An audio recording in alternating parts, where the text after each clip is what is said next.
Hello everybody and welcome back to a brand new video. Today we're back with another market analysis for the month of January. Yes, I know it's the beginning of the month, but it's been around 1 month since I've done one. So yeah, we're in the new year now, and there are some general trends that in the past have held true throughout the years. However, this year it seems to be a bit different. The main item I'm talking about is, of course, the bond. Historically, every year around Christmas time or after, the bond has reduced in price by a significant amount, and while this year that happened to a very minor degree, bonds are still 5.5 mil to 6 mil. Like, that's crazy. We're in for a very expensive year, at least if the historical trends continue. So I'm going to be looking at that as well as a ton of different items, looking at a general view of the economy over the last couple of months. I will be giving you my opinion on all of this. This is not investing advice. I may not even be right. And if you don't think I'm right, I would appreciate if you took the time to leave a comment and we could maybe start a discussion about it. Anyway, let's go ahead and get started. Okay, so now let's start off with bonds. Well, bonds are now the most expensive they have ever been, and that's not really a revolutionary statement. Every year, bonds are constantly rising up in value, so it's not really shocking that the bond is more expensive this year than it was last year around this time. However, there's a few key differences in the way the prices changed throughout this year that make it a little more worrying for how expensive they're going to be in the future. Now, one significant trend that happens pretty much every year is around Christmas time, they drop a significant amount in value. So let's have a look here and see how much of the bond actually dropped. So it went from an average of about 5.5 mil and it dropped to around 5 mil. Like, it only dropped about 500k. And as far as a percentage, it barely lost even 10% of its total value. Now on GE Tracker, if we look back at the year view, we can't quite see last Christmas, but it started the year at 3.2 mil. Okay, now if we go into the RuneScape wiki, they have a price tracker that goes back even further, all the way back to about 2015. So if we look at the last year, it went from around 4 mil down to about 3 mil, which is a 1 mil reduction and a much higher percent reduction. Now let's look at the historical trend around Christmas time. So 2015, it peaked at around 3 mil and crashed down to about 2.4 mil, 2.2 mil. In 2016, it peaked at around 3.5 mil and crashed down to about 2.5 mil around in January. In 2017, it also peaked at around 3.5 mil, crashed down to about 3 mil in January. In 2018, we had the release of mobile, which means there were a few extra crashes, but still in January it went from 4 mil down to 3 mil like we just mentioned. But looking at 2019, we can see pretty much a consistent straight shot upwards. And granted, if we take the November price of 6.1 mil and the December price of 5 mil, that is actually a pretty significant drop. Yet the current price, which historically has been the lowest of the year, is still a mil above any historical price before. Which means that this year, the price of bonds are going to be very expensive and they're going to continue to go up. Unless we see a significant fall off, I think bonds are going to be 7, 8, even 9 mil this year. Now, people have different reasons. They attribute it to, a lot of people would argue, inflation. Just the general inflation of RuneScape GP means that since bonds are tied to real-life currency, that is just a reflection of it, which I think is a fairly good explanation. Another thing that could kind of corroborate that is the price of RuneScape GP on third-party marketplaces. Those are way down and continuing to fall pretty much every year. Another explanation that is pretty closely tied to the first one is that better moneymakers have been introduced into the game over the last couple of years, which I think has shifted the mentality of a lot of players that, well, I can just afford a bond. If I can make 3 mil an hour, I used to be able to make a bond in an hour. Now it takes 2 hours, that's still not really that bad. But of course that is going to be tied to GP inflation anyway. Now, I know I've mentioned this item a few times now, but what the hell is going on? The red spider egg has now tripled in price since I last talked about it, and at that point it had quintupled in price since the time before that. So this item is on a rampage. Now this all has to do with the removal of the red spider egg from the Nightmare reward shop. But even with that, I'm surprised how expensive red spider eggs are getting. Over the last month, they have risen from 450 up to 1.4k each, which is ridiculous. This item is now probably the best item to just go ahead and collect. This is better than white berries. It's better than pretty much any other thing that you can pick up off the ground. Now, Jagex did understand that this was a possibility. However, the replacement that they put into the game, which was Seracnus, isn't farmed enough and does not provide enough red spider eggs to make it viable. Now the main item that the red spider egg would affect is the super restore, which granted is now quite a bit more expensive. Back in July they were worth around 9k each, and now they are about 12k. When you compare that to a prayer potion, which is 10,000 GP, but honestly in my opinion that doesn't even bother me that much, because for a long time super restores were the same price or even cheaper than prayer potions, and super restores are objectively better.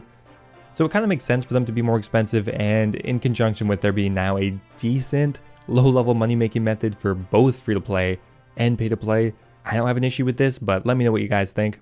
Now I know I have talked about Zulrah scales a lot recently, but they are just going all over the place. Over the last month, Zulrah scales and any item tied to the Zulrah scale has dropped from 250 all the way to 180 in the course of a week. My best guess about this is just bots. Maybe the bots are back at Zulrah and not many of them have been banned. Alternatively, because it is the Christmas break, maybe more people are playing and more people decided to do Zulrah. I know a lot of people attribute a lot of price changes to the time of the year like Christmas break or summer break, which it does seem to correlate that way, but I mean, in theory, in my head at least, players would be returning from all skill levels, from all level brackets. So I'm not really sure why one item would increase in price if people are coming back in theory at a very consistent rate. Noobs, high level players, and mid-level players alike.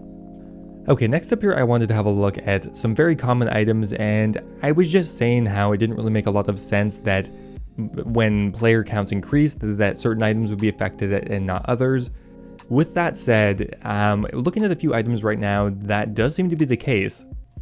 For example, the Dragon Bones, a pretty commonly farmed item or botted item. The Christmas break for most students, at least in North America, starts usually 2/3 of the way through December, and we can see then a pretty significant drop off in price, going from 2,900 down to 2,500, and a pretty marginal increase in the amount bought and sold. So that would imply that a lot more players are killing green dragons, yet the demand didn't really increase at all, thus dropping the price.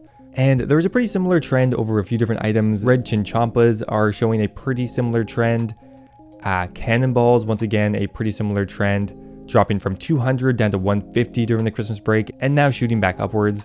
Green Dragonhide would be pretty similar. So it does seem like when the player counts increase, for whatever reason on average, mid to low level moneymakers are favored. Now the Nature Rune is an item that somebody in my Discord actually mentioned. If you are interested in joining my Discord, there will be a link in the description. It is pretty new, but we already have a couple hundred people in there. So if you want to come stop by and talk about flipping, the economy, anything, I would really love if you went and stopped by. There will be a link in the description for that. But anyway, the Nature Rune has gone from around 215 all the way up to 270 in the span of about a week. To be honest, I'm not 100% sure why the Nature Rune has increased that dramatically. There are just so many factors that could affect this item specifically. Let me know if you guys have any ideas. Now, moving on to some of the more expensive items, let's have a look at Raids 2. Now, unlike the mid-level moneymakers, it does seem like Raids 2 has actually been done less over the Christmas break. As we can see from December to now, most of the Raids 2 rewards have increased in price a fairly significant amount. Just this year, chief among them actually rising up by about 10 mil in the span of about 2 weeks. However, the Sanguinesti staff is increasing in price a bit until recently anyway. The Avernic Defender was increasing in price until pretty much January, and the Scythe of Viter was increasing in price pretty much until January as well. So they're following a very similar trend. So it does seem that when player counts increase, the majority of those players are mid or low level players, and the amount of high level players is pretty consistent. And I guess that does make kind of sense because the higher level community is going to be more dedicated, smaller, and just play more consistently. Either that or they're uneducated swine that don't go to school. I'm kidding. But we do see a pretty direct correlation between the Christmas break time and the price of item rewards from higher level content. And pretty much right on January 2nd, most of these items have started to crash in price once again, which will probably go back to their pre-holiday state. Now I'm going to try to keep that in mind for the summer and the winter and see if that trend continues, and there might be a good opportunity to make a decent amount of money from it. Now that the ashes have kind of settled, metaphorically, of the new Nightmare rewards, I wanted to have a look at the items that have been affected and see where their price is at. Now first up here we have the Tome of Fire, which started at around 600, 700k and now is worth around 1.1 mil. Still worth more because theoretically the Tome of Fire is going to be very useful with the new content. The Arcane Spirit Shield on the other hand has not regained its prior value. It was worth around 140 mil before the update. dropped to around 110 mil and recovered to around 130, so it's still 10 mil down, and it's pretty much almost the lowest it's been all year. And last up here we have the Mages book that went from around 4.8 mil up to like 10, 20 mil for like a day or two, which seems pretty much in line with what the trend was going before the freak update. So we have one item that's more expensive, one item that never fully recovered, and one item that pretty much recovered to the exact point it should be at. Just kind of interesting, and I thought I'd throw that in there. And last up here, I kind of wanted to have a look at a fun item here, the Purple Suite.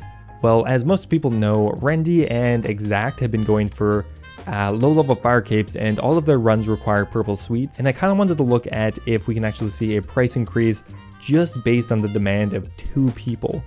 Now, Purple Suites are not a high volume item really because they're only obtained via Clue Scroll. And we can see since October, they've gone from 3.3k up to around 4.3k. And if we look back at the year, they've gone from around 2.2k all the way up to 4.3k.